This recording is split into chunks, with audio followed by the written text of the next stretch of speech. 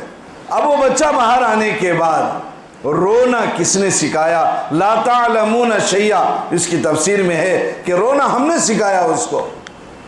اگر یہ رونا نہیں آتا تو کیسے اپنی ضرورت پوری کرتا؟ اللہ کہہ رہے ہیں کہ ہم نے رونا سکھایا ہے، وہ روتا ہے، اپنی ضرورتوں کو پوری کرتا ہے۔ اس کے بعد اللہ کہتے ہیں کہ جب تجھے بھوک لگے، ضرورت کا اچھا بندہ جب دنیا میں آتا ہے، باپ جھولے کا انتظام کرتا ہے، کس کا؟ جھولنے کا انتظام کرتا ہے، کپڑوں کا انتظام کرتا ہے، وغیرہ وغیرہ انتظام کرتا ہے، دودھ کا۔ کہا کہ جیسے ہی باہر آئے وہ روتا ہے، آتے ہی روتا۔ رونا اس کے زندہ ہونے کی دلیل ہے۔ کیا؟ ماں کے پیٹ سے بچہ آ کر رونا کس کی علامت ہے؟ اس کی حیات کی علامت ہے۔ باہر آ کر یجمان نہیں روئے پھر واپس جانے کی علامت ہے۔ اب یہ روتا ہے تو ماں اس کو دودھ دیتی ہے۔ دوستو، اس کو کس نے بتایا کہ ماں کے سینے میں دودھ ہے؟ اب وہ پیتا ہے اور ہونٹ سے دودھ پیے نہیں جاتے، تو اللہ نے کہا کہ مسوڑے اور ہونٹوں کے مدد سے وہ اپنی بھوک کو ماں کے سینے سے مٹاتا ہے۔ قرآن یہاں تک بول کے خاموش نہیں ہے، قرآن آگے کہتا ہے وَجَعَلَ لَكُمُ السَّمْعَ، اللہ فرماتے ہیں تمہارے ماں کے پیٹوں سے نکالا، اور لا تعلمون شیئا، تم کو کچھ معلوم نہیں تھا تو ہم نے سکھایا۔ کیا سکھایا؟ رونا سکھایا، رو کر اپنی ضرورتوں کو پورا کرنا سکھایا، اور رزق کہاں ہے، کیسے اس کو حاصل کرنا ہے۔ ایک مفسر نے ایک سوال کیا ہے، بتاؤ بچے کو رونا اللہ نے سکھایا، ٹھیک ہے، اس کے دل میں بات ڈالی، ہمیں کبھی غور کرے وہ بچہ آتے ہی کہیں کو روتا ہے؟ کبھی ہمارا غور نہیں ہوا، بچے روتے ہوتا چو۔ اب اس کے بعد ماں جب سینے سے اس کو لگاتی ہے وہ تو دودھ چوسنا شروع کرتا ہے۔ یہ کس عالم نے سکھایا اس کو؟ کس ڈاکٹر نے سکھایا؟ کون سے ماں باپ اس کو سکھائے بیٹا تو رو اور ماں کے سینے سے دودھ پی؟ یہ کس نے سکھایا اس کو؟ کہا کہ اللہ تعلمون شیئا، تم نہیں جانتے تھے، اللہ نے سکھایا تم کو۔ اس کے بعد قرآن کہتا ہے وَجَعَلَ لَكُمُ السَّمْعَ۔ اب انسان ذرا بڑا ہوا، انسان کب بڑا ہوتا ہے بولو؟ بچہ بڑھتا نا، کسے تو معلوم بچہ کب بڑھتا ہے؟ رات کے وقت میں اللہ تعالیٰ اس کو بڑھاتے ہیں، یہ راز ہے۔ بچے دن میں نہیں بڑھتے، بڑے ہوئے کہتے نہیں، کب تو سوچے بڑے ہوئے جگہ دے کے تمہیں، پھر کیا کہ بچے بڑے ہو جاتے، 1 سال کا ہو گیا، 2 سال کا ہوگا، یہ حال میں آ گئے۔ اب بتاؤ اب وہ بچہ کیسے بڑھ رہا ہے؟ آپ کو کچھ اندازہ ہے؟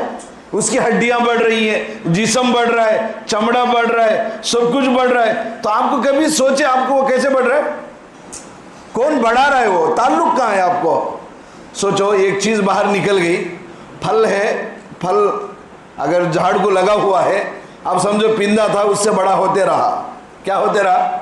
بڑا ہوتے رہا، ٹھیک ہے، اتنی بات تو سمجھ میں آ گئی۔ اب جب وہ جھاڑ سے نکل گیا تو پھل بڑا ہوتا، کوسا تو پھل آپ جھاڑ سے توڑ ڈالے، اب ان بڑا ہوتا کہیں نہیں۔ بولیں گے کہ اس کا تعلق بڑھنے کا جہاں سے تھا وہ کٹ ہو گیا۔ بچہ جیسے ہی دنیا میں آ گیا، ماں کی آنکھ کاٹ دی جاتی ہے، گھاٹی ڈال کر بمبئی بنا دی جاتی ہے، اب ماں کا تعلق ختم، اس کا تعلق ختم۔ اب بتاؤ بچہ کیسے بڑھ رہا ہے؟ کبھی غور کیا آپ نے؟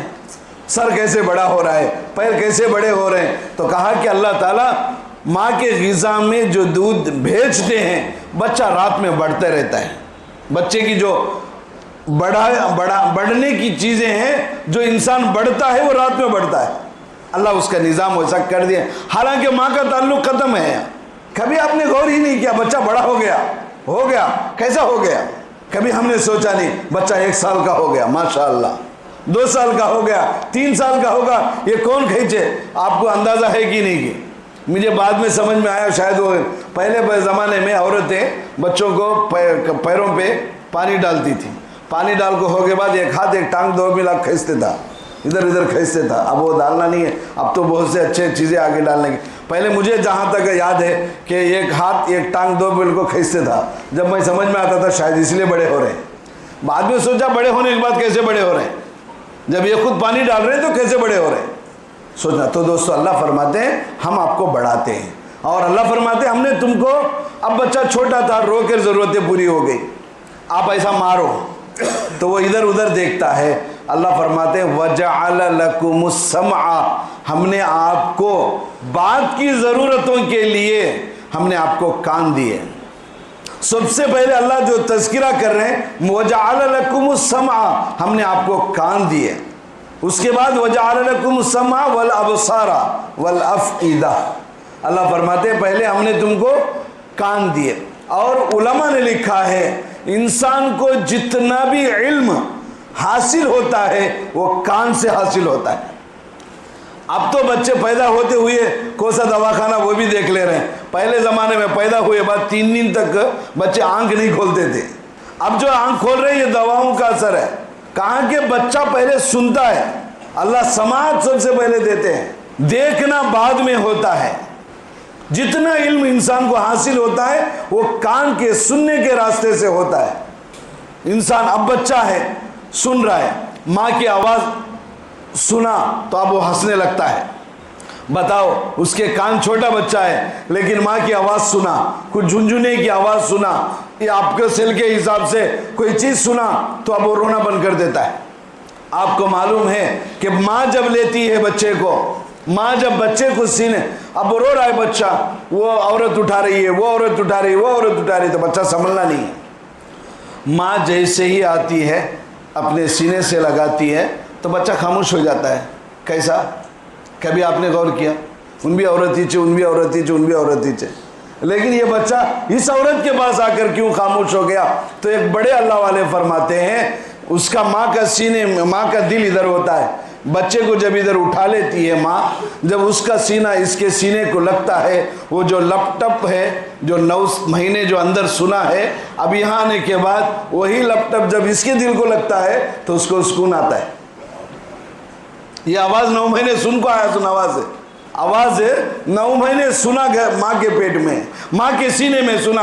جب ماں اپنے سینے سے لگاتی ہے تو سکون ملتا ہے، اس لیے کہ یہ آواز سنی ہوئی آواز.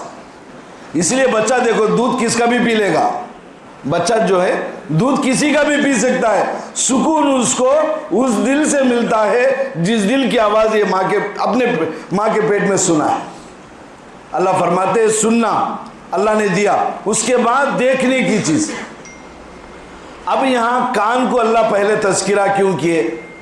ایک کام کی بات یاد رکھو، جو آدمی سن سکتا ہے انہیں بول سکتا ہے. کیا بولو؟ علامہ قرطبی رحمۃ اللہ علیہ فرماتے ہیں جو آدمی سن سکتا ہے ان بول سکتا ہے، جو آدمی بول نہیں سکتا ان سن نہیں سکتا. بات سمجھ میں آتی ہے؟ جو آدمی بول نہیں سکتا ان سن بھی نہیں سکتا. گنگا سن سکتا ہے، عموماً آپ جو زبان سے معذور ہیں ان کو دیکھو، ان کو سنے بھی نہیں آتا ہے، لیکن آپ آنکھ نہیں سو سے دیکھو، ان بول بھی سکتا سن بھی سکتا ہے. یہ اللہ کا کمال ہے. یہ اللہ کے کہا کہ کانوں سے اللہ تبارک و تعالی اس کو سناتے ہیں اور علم حاصل کراتے ہیں. تو دوستو اس کے بعد اور تفصیل ہے، آگے اب سن لیں. اللہ فرماتے ہیں دوسری آیت میں، اللہ فرماتے واللہ جعل لکم من انفسکم ازواجا، کہ ہم تم کو بڑے ہونے کے بعد جو تمہاری شادی کرتے ہیں، کہا کہ وہ تمہارے ہی جنس میں سے کرتے ہیں. حضرت آدم کی شادی کس سے ہوئی؟ حضرت آدم علیہ السلام کے ساس اور سسرے کا نام کیا ہے؟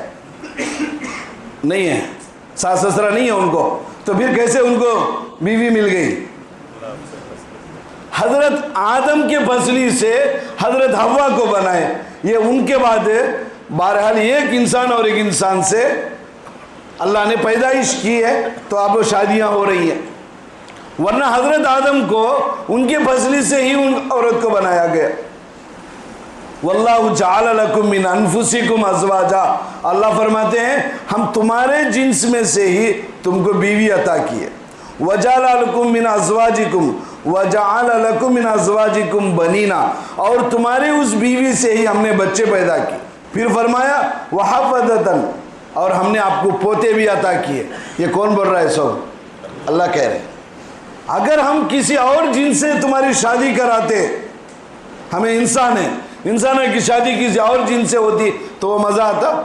وہ کیفیت ہوتی؟ نہیں ہوتی ہے.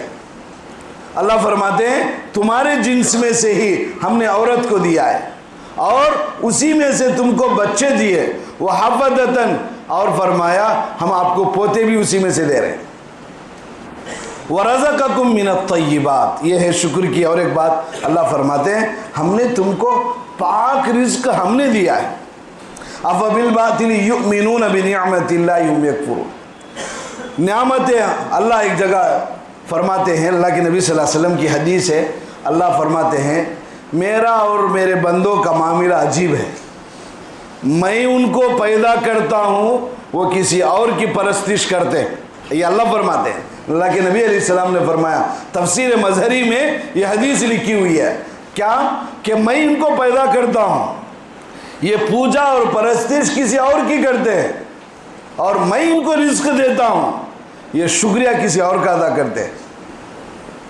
تو اس لیے دوستو اب یہ چیزیں ہم سوچ لیں، اب اللہ کا شکر کیوں ادا کریں؟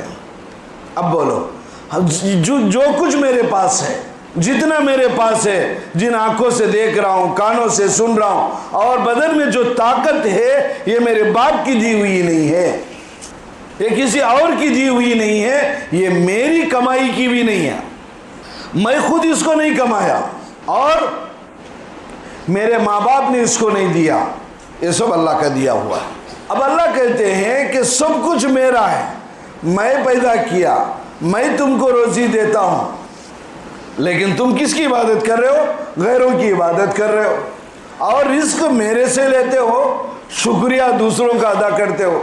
تو اس لیے دوستو اللہ کی نعمتوں پر شکر گزاری ہونا چاہیے۔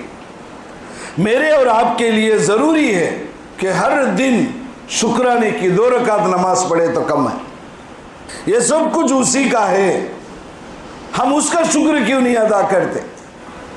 بیٹے آپ کی عزت کئی کو کرنا، بابا کی عزت کیوں کرنا؟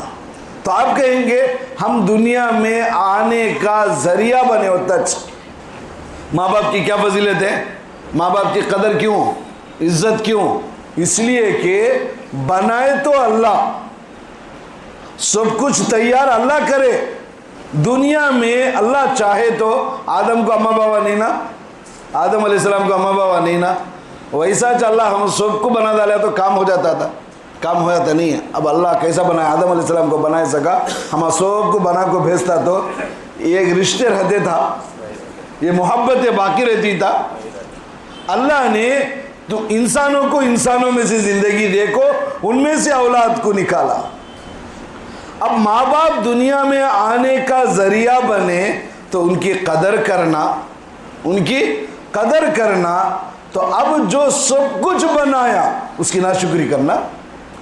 ابا کچھ لا کے دیے تو شکریہ، اماں کچھ بنا کے دی تو شکر ادا کرے، لیکن جو اصل سب کچھ بنایا ہے اس کی ناشکری کر کے جینا، یہ فرما بردار بندے کی نشانی نہیں ہے۔ تو اس لیے دوستو ہم ہر چیز میں اللہ کا شکر ادا کریں۔